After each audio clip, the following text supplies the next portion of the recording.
প্রপূজ্যচরণ শ্লোক ভক্তি সম্বন্ধ তুলদাশ্রী গোস্বামী মহারাজের প্রতিষ্ঠিত সে সারস্বত গৌরীয় মঠ।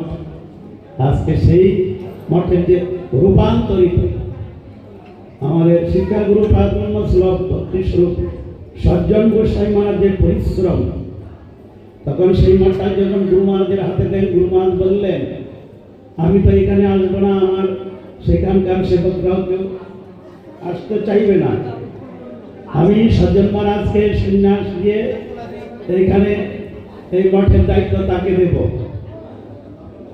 তাই তিনি নিয়েছিলেন, চতুর্দিকে টিনের ছাপরা ছিল মন্দিরটা, মহাপ্রভু রাধা সুন্দর বিগ্রহ, এতটুকাই অপূর্ব সুন্দর তখনকার দিনের বিগ্রহ, শ্যামবর্ণ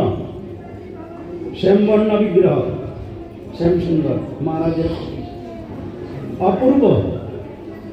তাই ঝুপড়ির ভিতরে আছেন, খুব কষ্ট পাচ্ছেন। গুরু মহারাজকে যখন নিবেদন করলেন, তখন গুরু মহারাজ তার গুরুভাইয়ের প্রতিষ্ঠিত বিগ্রহ মঠ গুরু মহারাজ দুর্বধরে করলেন, যদিও নাই ইচ্ছা ছিল, তা সত্ত্বেও তিনি ঠিক রাজি হয়ে গেলেন, নিলেন। ওনাদের সাথে কথা বলে বললেন আমি এই বিশ্বম্বর ব্রহ্মচারীকে সন্ন্যাস দিব, দিয়ে তাকে এখানে সেবা করার জন্য পাঠাবো। তাই মহারাজ তাকে নিয়ে এসে পুরীতে সন্ন্যাস দিয়ে তারপরে একজন সেবক সহ তখন মহারাজ যান। যে ওইটা আজকে সেই বর্দিয়া মঠের যে রূপ যারা না দেখেছেন তারা উপলব্ধি করতে পারবেন না। তাইলে দেখুন, মহতের কৃপা বিনা কর্মে ভক্তি নয়, কৃষ্ণ ভক্তি দূরের হোক সংসার নয় ভাই। একটা ছাত্রী ছিলেন, সেটা আজকে বিরাট মঠ। সজ্জন মহারাজ যা করেছেন সেই মঠের রূপ পরিবর্তন, বিরাট নবচূড়া মন্দির, বিরাট নাট্য মন্দির, সেবক খণ্ড, রন্ধনশালা বিরাট করে করেছেন।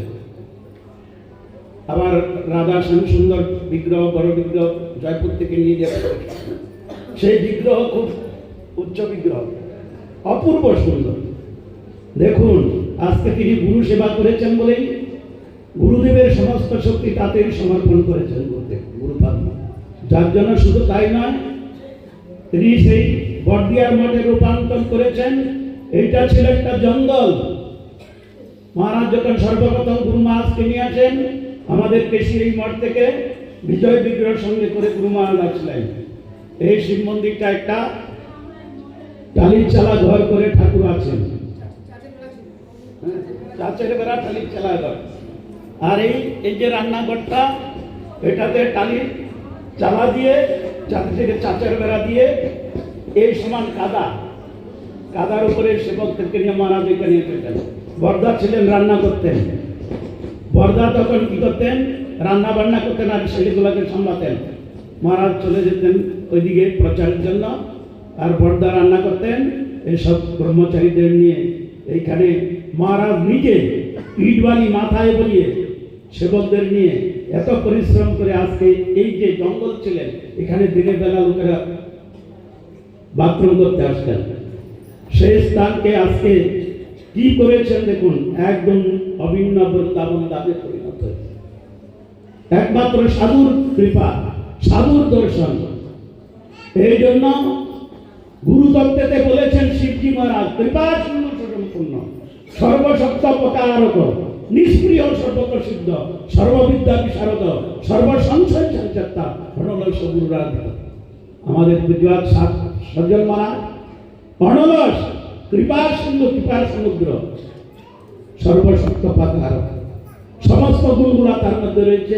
অনেক বক্তা আছেন, আমি আর প্রসঙ্গ বর্ধিত করব না। মহারাজের মহিমা, মহারাজের পূর্বাশ্রমে গুরু মহারাজ স্বয়ং গিয়েছেন, আমরা তার সঙ্গে গিয়েছি। তার কঠোর পরিজ্ঞতা, আমরা গুরু মহারাজ অবস্থান করছি, তিনি পূর্বাশ্রমে গেলেন না।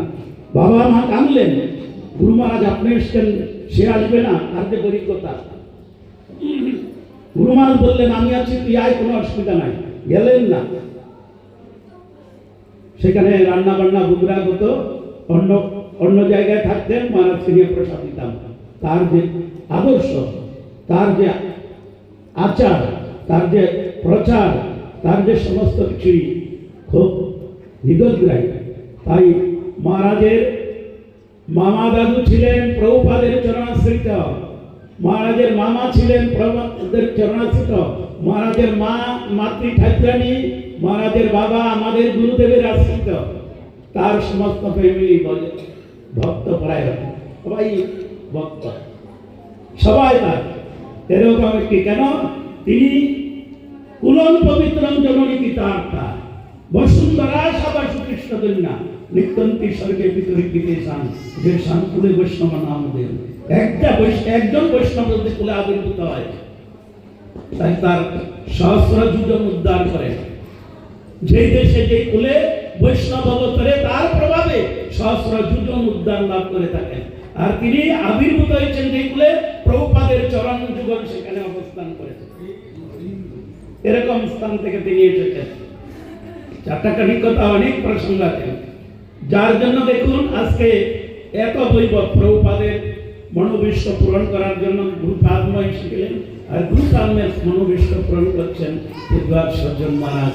সুন্দরভাবে বিপুলভাবে এই পরিশ্রম করে এখন দেখেছেন আপনারা, এই কিছুদিন পূর্বে তিনি 4টি বাস ভর্তি করে 250 লোক নিয়ে তিনি উত্তর ভারত পরিক্রমা, পুরীতে যে অবস্থান করছেন, আমরা পুরীতে আছি, ভোরবেলা মহারাজ করছেন এবং ভক্তদের নিয়ে এখনো তার যে উত্তম প্রচারে পৃথিবীতে যত আছে নগর রাজগ্রাম সর্বত্র প্রচার হোক মোর নাম।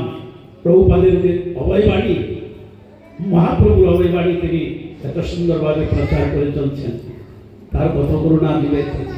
তাই এখন আমি নিবেদন করব পরমপূজ্যপাদ আমাদের মায়াপুর শ্রী নৃসিংহ সেবাশ্রমের প্রতিষ্ঠাতা আচার্য পরম পূজ্যপাদ ভক্তি গৌরব গিরি মহারাজের চরণে, তিনি এবার জ্যোতি মহারাজের চরণে এখন তিনি হরিকথা পরিবেশন করবেন।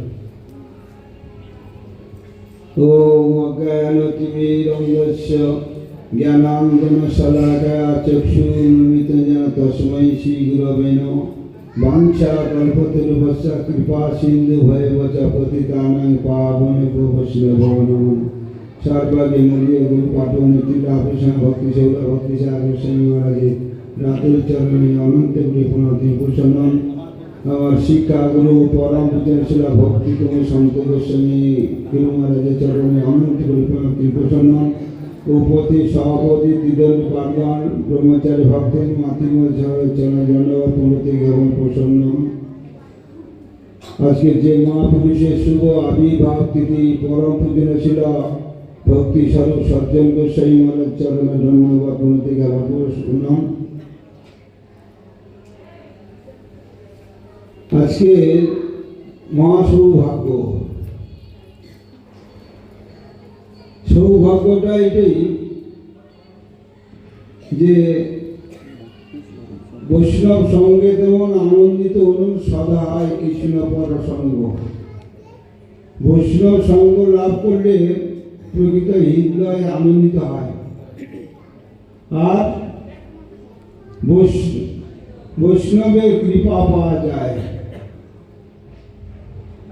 শাস্ত্রে আমরা দেখতে পাচ্ছি যে ভগবানকে দর্শন আমরা তো করিনি, ভগবানকে আমরা দর্শন করতে পারিনি, সে চক্ষু আমাদের নেই। দুর্লভ মনুষ্যাম দেহিনাম ক্ষণমুক্ত অত্যমিত মন্নত বৈকুণ্ঠ প্রিয় দর্শনাম। দুর্লভ মনুষ্য জন্ম লাভ করে ভগবানকে আমরা দর্শন করতে পারি না। কেন? এই প্রাকৃত বস্তু দ্বারা অপ্রাকৃত গোচর, এই প্রাকৃত চক্ষু ইন্দ্রিয় দ্বারা আমরা ভগবান দর্শন করতে পারি না। এই জন্যে কাকে দর্শন করতে পারি? তত্ত্বামৃত মন্নত বৈকুণ্ঠ প্রিয়, তার অতি প্রিয়জন কে? ভক্ত গুরুপাদ পদ্ম, তাকে দর্শন করতে পারি। গুরুপাদ পদ্ম দর্শন করা মানে ভগবান দর্শন হয় না। অনেকে বলে মানুষের আকৃতির গুরু, ভগবান তিনি গুরু রূপ ধারণ করে আমাদের মধ্যে এই পদ্ধতি আধ্যাত্মিক আদি হতে পিতা তীর্থাবদার জর্জরিত আমরা, এই তীর্থাবদার জর্জরিত জীবকে প্রকৃত উদ্ধার বা কল্যাণ মঙ্গল লাভ করার জন্য তিনি গুরুরূপ ধারণ করে আমাদের কাছে এসেছেন। আমরা সাধারণ ব্যক্তি মনে করবো না, গুরুকে অভিন্ন কৃষ্ণ দর্শন করতে হবে। কৃষ্ণ দর্শন না করলে গুরু দর্শন হয় না, গুরু দর্শন না হলে কৃষ্ণ দর্শন হয় না। আমার হইতে আমার ভক্তের পূজা বড় বীর ভাগ করে দিল তাকে ভক্তের সেবা পূজা করলে ভগবান সন্তুষ্ট হন। তাই ছিল পূজবাদ ভক্তিস্বরূপ সজ্জন গোস্বামী মহারাজ এমন একজন ভক্ত আমরা দর্শন করতে পারছি।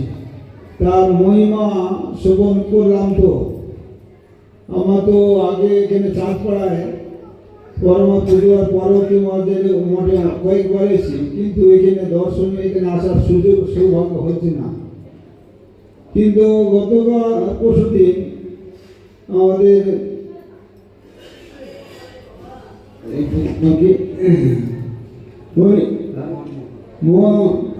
মনমোহন প্রভু বললেন যে মহারাজের নিমন্ত্রণ আছে আমাদের মঠে। আর আছে যাবো। তারপর শুনলাম যে চাঁদপাড়ায় যেতে হবে। কোথায় চাঁদপাড়া? এরকম সজল মহারাজ বলে তোমার আবির্ভাব তিথি। আমি বাহ, সৌভাগ্য আমার। আর মহারাজকে আমি দর্শন করেছিলাম বহুদিন, ওনার দর্শন করতে, কিন্তু ওনার কথা বহু শুনেছি যে চাঁদপাড়া আছে মহারাজের এখন বুধবার ছিল সন্ত গোস্বামী মহারাজের অতি প্রিয়জন, এটা শুনেছি। কিন্তু ওনার দর্শন করে না। মায়াপুরের মঠ হওয়ার পরে দর্শন হলো। এবং শাস্ত্রে বলছে বৈষ্ণব সদা হৃদয়ের বন্ধু, বাস্তবিক বৈষ্ণব হৃদয়ের বন্ধু। আমরা সেটা উপলব্ধি করতে পারি না। যখন মায়াপুরে গেলাম প্রথম দর্শন, আমার সঙ্গে পরিচয় ছিল না, কিন্তু আমি দণ্ডবাদ করতেছি যে এমনভাবে আদর করেন আমি অভিহিত হয়ে গেল। এত প্রীতি ভালোবাসা কোনোদিন দর্শন হয়নি, এত প্রীতি ভালোবাসা, এ তো অসম্ভব। সেই দিন থেকে আমার হৃদয়ে গেঁথে গেছে সেই মহারাজের প্রতি আমার শ্রদ্ধাটা, যে এইরকম শ্রদ্ধা করতে পারেন বৈষ্ণব। তাহলে বৈষ্ণব সবাই হৃদয়ের বন্ধু, তিনি কেমনভাবে আমাদের এর প্রীতি ভালোবাসছেন। তারপর প্রতি যখন ডাকে না যেতাম, কি আদর করে আমাদের বসাতেন আর সেবা করতেন, সে সেবার কথা ভুলে যাওয়া যায় না। তাই ওনার যে আধ্যাত্মিক লাইন আর ওনার হরিকথা শুনেছি। তো হরিকথা বলতেন, অনর্গল হরিকথা। আমি ভাবতে পারতাম না যে ওনাকে দর্শন করে বিরাট আমরা জগন্নাথ বিরাটে না, কিন্তু ওনার ভিতরে যে ভক্তির ভাব এবং যে হরিকথা, অপূর্ব হরিকথা, সেইটা ওনার হরিকথা দ্বারা ওনাকে বুঝিয়ে দিয়েছে যে উনি সাধারণ ব্যক্তি না। কেন এগুলো কি করে হয়? গুরু পাদ পদ্মের সেবা করতে করতে এইসব ভাব বোঝায়।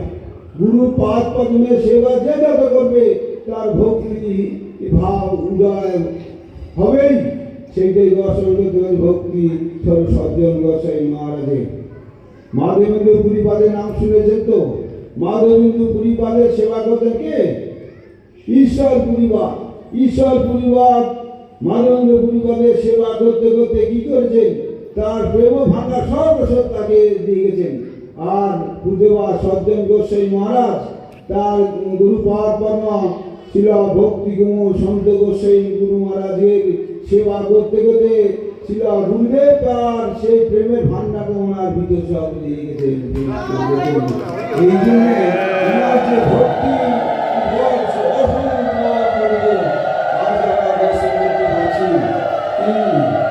এবং অমায়িক তিনি বৈরাগ্য প্রধান। আর বৈরাগ্য দেখছি মায়াপুরে কয়েকবার ওনার সান্নিধ্য লাভ করেছি। বৈরাগ্য আমাদের সঙ্গে বসে প্রসাদ পান। আলাদা শিষ্যদের সঙ্গে যে আমি গুরু হয়েছি, আলাদা ভাবে আমাদের প্রসাদ সে মনে করতেন না, যা দিতেন সেইটাই তিনি গ্রহণ করতেন। তাহলে গুরু হয়, গুরুর অভিমান কি? আমরা অনেকে গুরু হই গুরুর অভিমান, কিন্তু গুরুর অভিমান নয়। গুরু কে তৈরি করতে পারেন? যিনি গুরু তিনি গুরু তৈরি করতে পারেন। আজ ওনার গুরুদেব ওনাকে সেই গুরু পর্যায়ে পৌঁছে দিয়ে গেছেন। আর গুরুদেবের মহিমাকে প্রচার করতে পারেন শিষ্য প্রকৃত উপযোগী শিষ্য শিলা ভক্তি স্বরূপ সজ্জন সেই মহারাজ। তার অশেষ কৃপা আমাদের প্রতি, তিনি আশীর্বাদ করুন।